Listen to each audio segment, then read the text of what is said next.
All right, so if you've ever struggled with knowing where to put the feels in the groove, maybe you are somebody who likes playing pocket and that kind of thing, but you want to explore, venture out a little bit, and you just not sure where to put the stuff at. You got some ideas in your mind, but you don't know exactly where to put them. Well, in today's video, I'm going to show you from my example how you can start implementing these ideas, some good places to put them, just so you can hear in each song that you play, okay, might be a good opportunity for me to put it here or put it there without compromising or sacrificing the groove. All right, so let's jump right into this today. I'm going to be using a backing track that I created. I called it Gospel Funk Bass.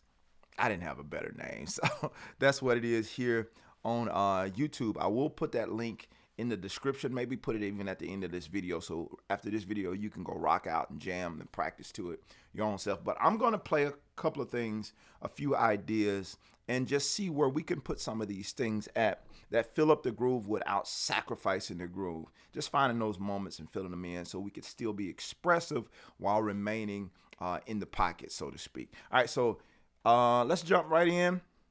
I'm going to back it up a little bit. You know what? Most of my backing tracks, I'll play in the beginning my bass, suggested bass line. You don't have to play what I played, but we're going to be rocking out here. So let's play it.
All right, so you're hearing a little stuff that I'm adding as I'm going, and now this time around, I'm gonna add just a little bit more to it, and what I'll do is I'll stop and explain what it is I'm doing as I'm playing through this. So let's do it again.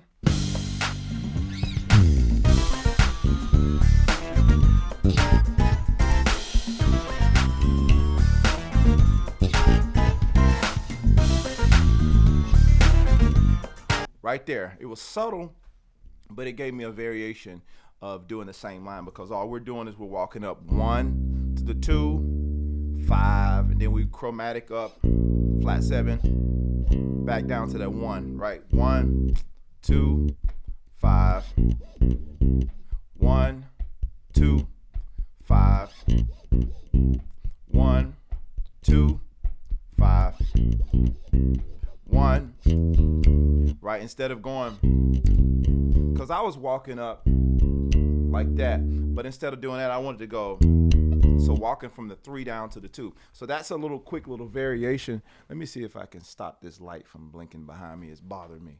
So let's see if I can stop it. There we go. All right. So, but that's a variation that we can do. And then using those octaves and fifths.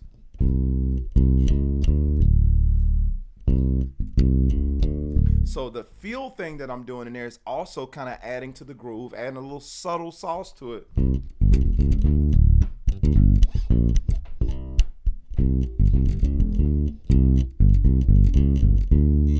So I'm using that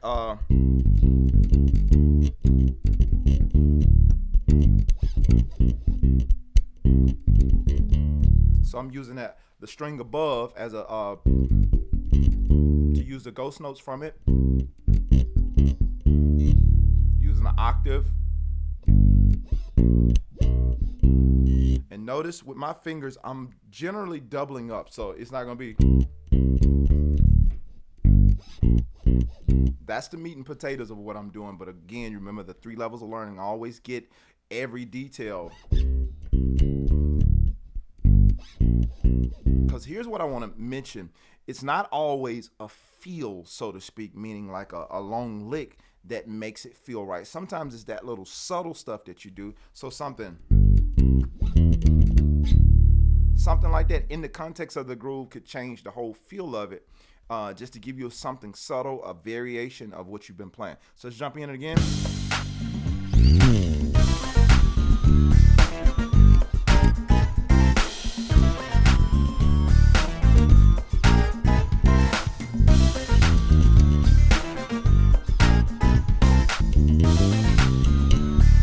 So right there, getting back to the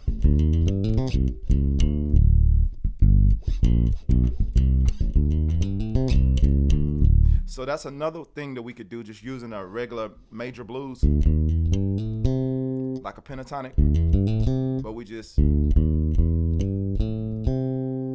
on a regular major C major blues. We all know that from church. If you've been around church, you've grown up in church. Even if you didn't grow up in church, you've heard that before. But if you are in the church, you want to learn how to do that. You're going to hear that everywhere.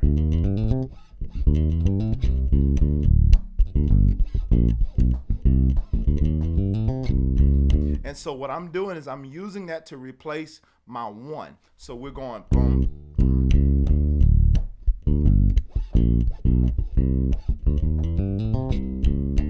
And the placement of it is even though I'm replacing my 1, I want the placement of it to still allow me to get to that 2. So I'm being very mindful of where I'm putting it.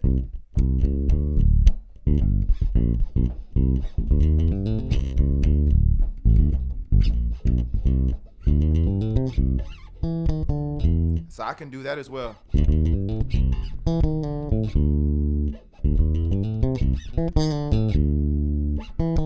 And what I'm doing there is I'm leading back to the 2, and I'm starting from the 3 an octave up. So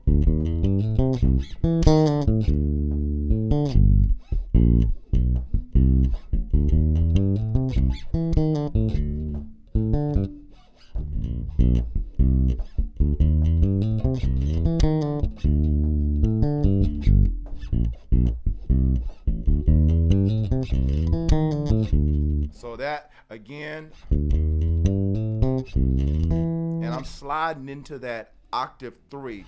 1. Getting back to that 5. So all that in context.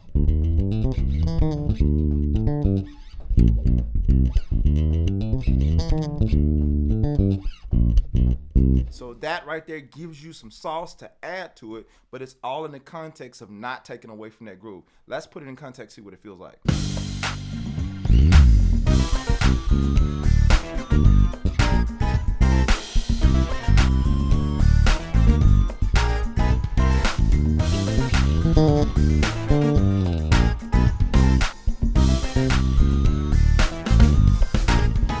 Coming out.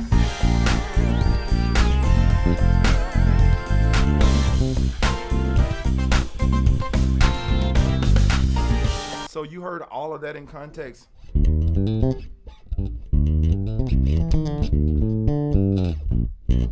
it doesn't have to feel rushed. What I would do, if that's a struggle for you, I would slow that down. If you didn't watch the video last week where I was showing you the exercise where we slow it down, take it at a speed where you can handle it, like 80 beats per minute or something like that. Put your metronome on, slow that down.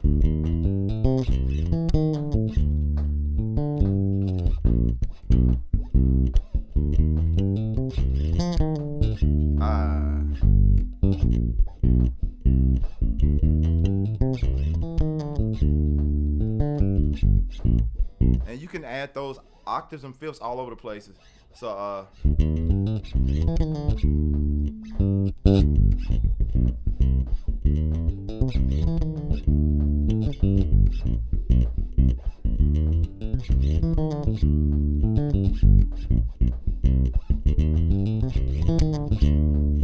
so it's just that's just one little variation that you can do. And so the other thing that I'm doing once we go to that 4, I played a couple of variations at the beginning of this video when I was playing it straight through, where we was on that 4, the flat 7 to the 4. And don't minimize this idea of staying there on that note instead of moving. That drives really hard. If you go to that flat 7 and that 4 without moving, number one, that's gonna feel good. All you have to do is just make those notes bounce just right, and it's gonna feel right. So let's put it in context.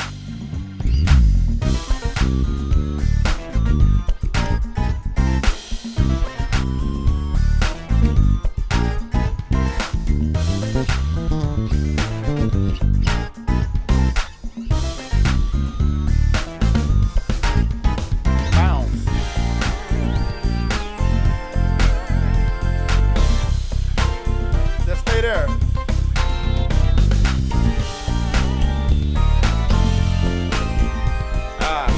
So right there I did.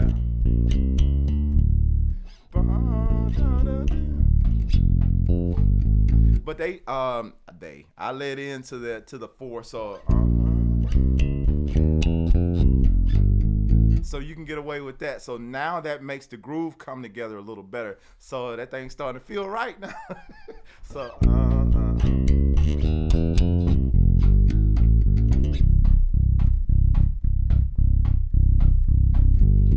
So that's another thing that I do to get into that flat 7, 5, 1, flat 7. That's a good way to get into the flat 7. And it's, again, all of these things that I'm showing you, believe it or not, are feels, are little things that we can do to add, for lack of better words, things that we can do to add to the groove where it doesn't feel like elementary. It's very mature, the ideas that we're doing, but they don't take away from the groove, but you are adding stuff to the groove simultaneously. So let's do it again. Let's go back.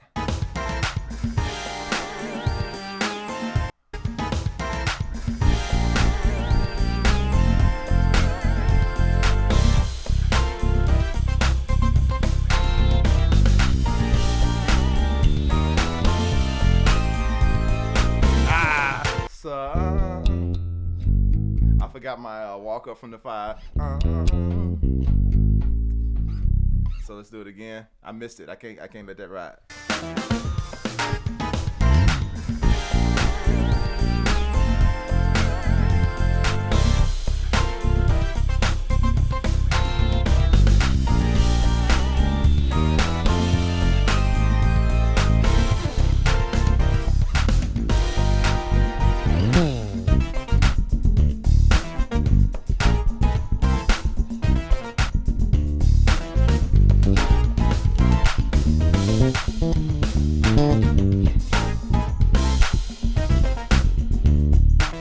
So what I'm doing here, now that we got back into the groove, we've had that whole, when we're driving, we had that whole little section there. So now we get back into that groove. I'm playing the notes really staccato, really short, and that's changing the feel of it a little bit. And you notice that the drummer starts opening up a little bit. Ideally, that's me playing the keyboard drums, but ideally the drummer starts opening up a little bit more as we get into the song, as the song grows more, as I was showing you guys on last week's lesson, where you have a younger drummer that, oh, it wasn't last week, a couple of weeks ago, keeping up with the drummers that are a little bit more expressive. So typically in something like this, where it starts to feel good, you're in that service or whatever, and that song starts to come alive, where the drummer, he's waking up a little bit. So little things that we can do to add to what he's doing is our little ghost note stuff that we're doing around that. So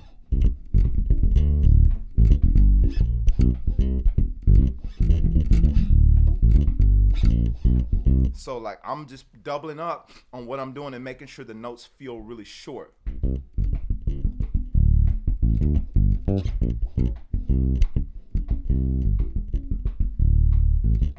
And I'm not playing always on the downbeat because that adds a little bit more flavor to it. So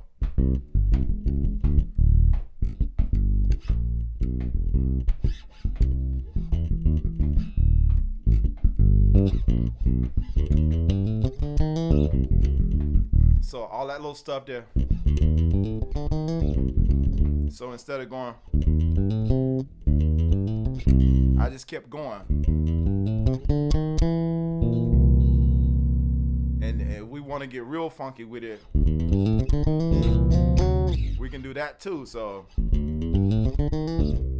or we can get back to the one like that. So slow, what I'm doing,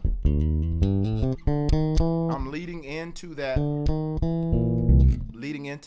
3, octave 3, that typically makes that dominant 7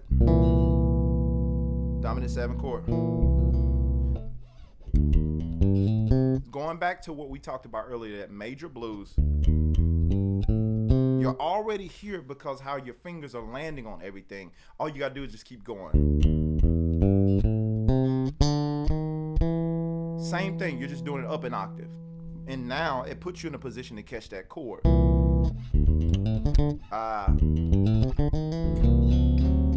So let's put that in context, because now that thing will start feeling right.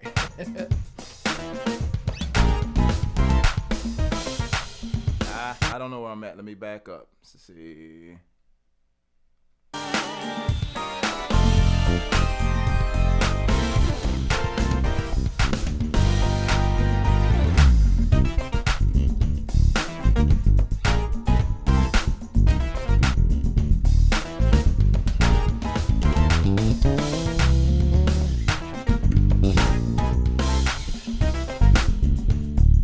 I can do that better. So that was it, but I didn't land it the way I wanted to land. The bass wasn't sounding like it wasn't up loud enough, so I wasn't cutting the way I wanted to. Let's do it again.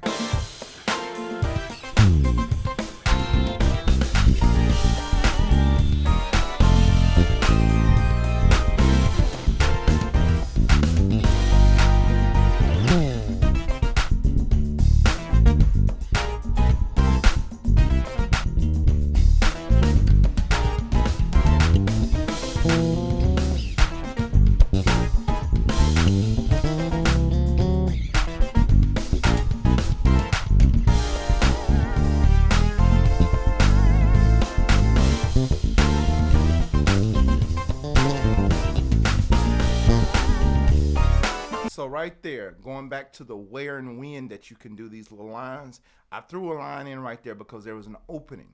There was an opening in the music for me to do it, so I threw it right there. So like right here where we're staying on that one, I'm paying attention to where those openings are, and I threw one in there.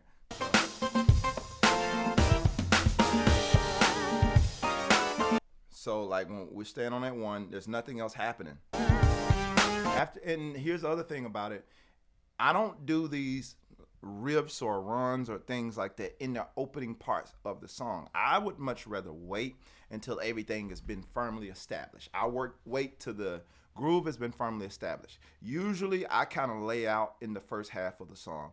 Sometimes, depending on the intensity of the song, I might open up in the intro with something, and then I just kind of lay back through the verse. The chorus, I might, establish the chorus first.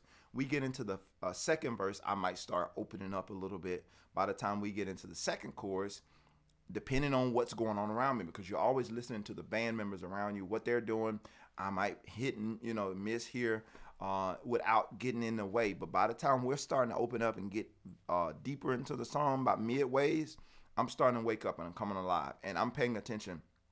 And I'm feeding a lot off of my drummer, because typically the drummer and the bass player, if you're not being too busy, you can get away with a lot more. The drummer, bass player, really everybody in the band can kind of get away with playing a little bit more aggressive without stepping on each other's toes. It's just a matter of like a dance at that point. If I'm listening to my drummer and I see he's woke up like midways of the song, like when I say woke up, meaning like not that he wasn't awake before, meaning like the groove has come alive and he's adding way more stuff.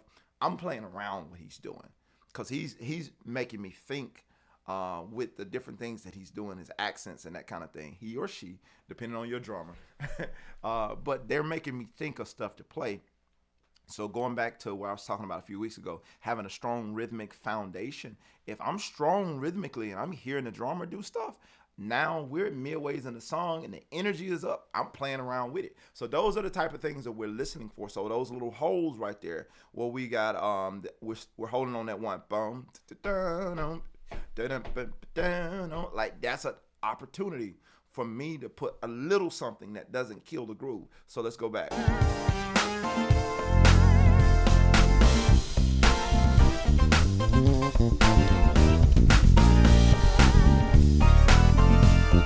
So right there, I just throw something down.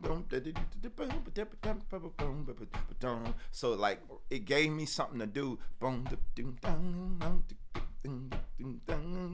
And we're playing around that. And so I can actually do that same little chord that they're doing.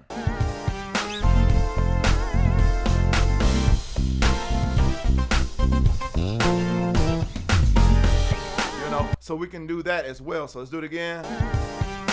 And all that is recognizing that they're playing it. So just for the sake of somebody, I don't know what that is. We're playing a dominant right here. And we're making it like more of a sus, I think. Don't quote me, but I think we're making it more like a sus chord. And resolving it to that dominant. So here we're playing that flat 7 and that 4 up underneath. Or you can think of it as, I think, 11 and resolving it. But I like to do it sliding into it. So we can play that same chord and we don't have to necessarily play a riff, and it still is just as effective. I need to wrap this video up. I've been here too long, but hopefully you guys are getting some really, really good nuggets from this. And let me know in the comments. Let me mention this before we wrap this completely up. I still have available right now on JermaineMorgan.net. If you want to dig deeper into these types of teachings that I'm giving you, I have the all gospel bundle that's available right now at like less than half the price. Also the ultimate bass bundle. I'll link this for a limited time. This offer, you can get this stuff at like half the price. But you can find out all that details on the website. But I want to let you know now, while you're watching this video, it's still available. These deals will go away and they will go back to regular price. So lest I fail to mention that and do my due diligence on the website's part. All right. So this is the last thing I'll mention. Again, putting all of this in context, I want you to be able to get this and play it.